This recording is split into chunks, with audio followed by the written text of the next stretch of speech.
बंटी चूहा बहुत होशियार था। वह एक जंगल में रहता था। उसने अपना एक छोटा सा घर बना रखा था।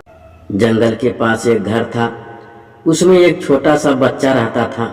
उस बच्चे के पास लांग बूढ़ थे, लेकिन वह छोटे हो गए थे।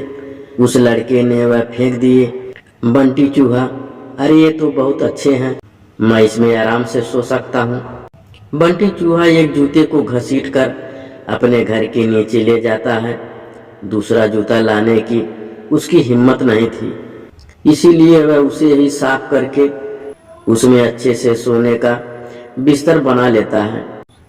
फूलों से उसे सजाता है। बंटी बहुत खुश रहता था। जंगल के और जानवर उसे देखने आते थे। जानवर जब उसको देखते तो बंटी चूहा बहुत नखरे में अपने जूते पर चढ़कर बैठ जाता था। एक दिन नटखट कबूतर बंटी से मिलने आया। नटखट कबूतर, बंटी भाई, बहुत सुंदर घर सजाया है और इस जूते ने तो 4 चांद लगा रखे हैं।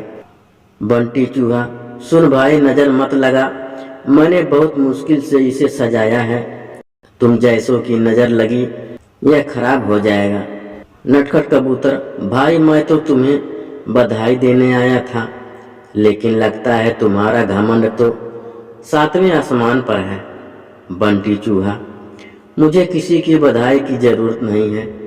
मैं जानता हूँ तुम सब मुझसे जलते हो, क्योंकि तुम बाहर सर्दी झेलते हो और मैं इस जूते में घुसकर आराम से सो जाता हूँ।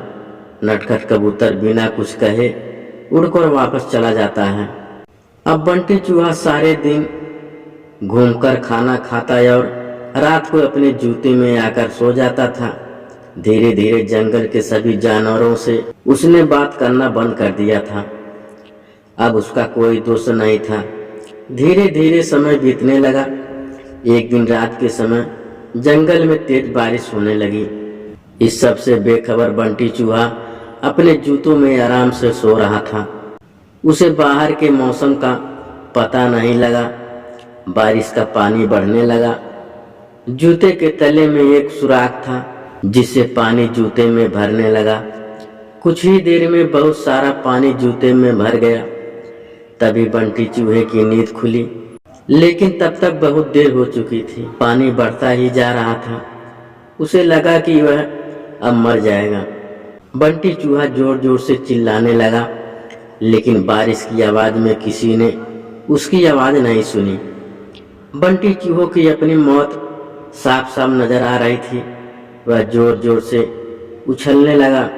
उछलते उछलते जूते से बाहर निकलना चाह रहा था, लेकिन जूता इतना लंबा था कि वह बाहर नहीं निकल पा रहा था।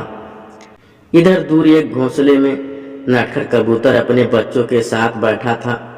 नटखट कबूतर, बच्चों, लगता है किसी के चिल्लाने की आवाज आ रही है, कोई मुसीबत में है। उसने बाहर निकल के देखा कि आवाज उस जूते में से आ रही थी। वह तुरंत समझ गया कि बंटी चूहा जूते में फंस गया है।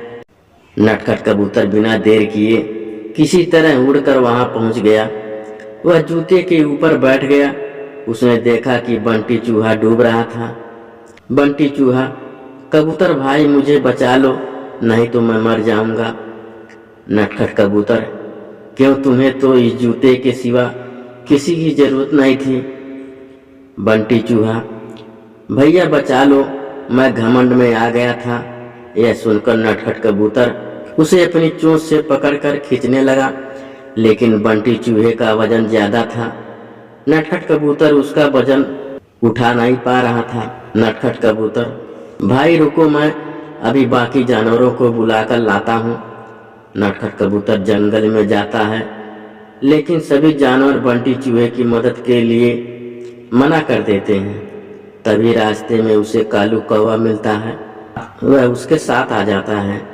दोनों मिलकर बंटी चूहे की एक एक टांग चोंच में दबाकर उड़ जाते हैं और उसे ऊपर बने घर में रख देते हैं। बंटी चूहा अपने किए पर बहुत पछताता है। अगले दिन वह जूते को खींचकर उल्टा कर देता है, उससे उसका पानी निकल जाता है। इसके बाद वह उस जूते को घसीट कर ले जाता है। और नदी में फेंक देता है। यह देखकर नटखट कबूतर और कालू कौवा बहुत खुश होते हैं। फिर बंटी चूहा सब जानवरों के साथ जाकर सबसे माफी मांगता है।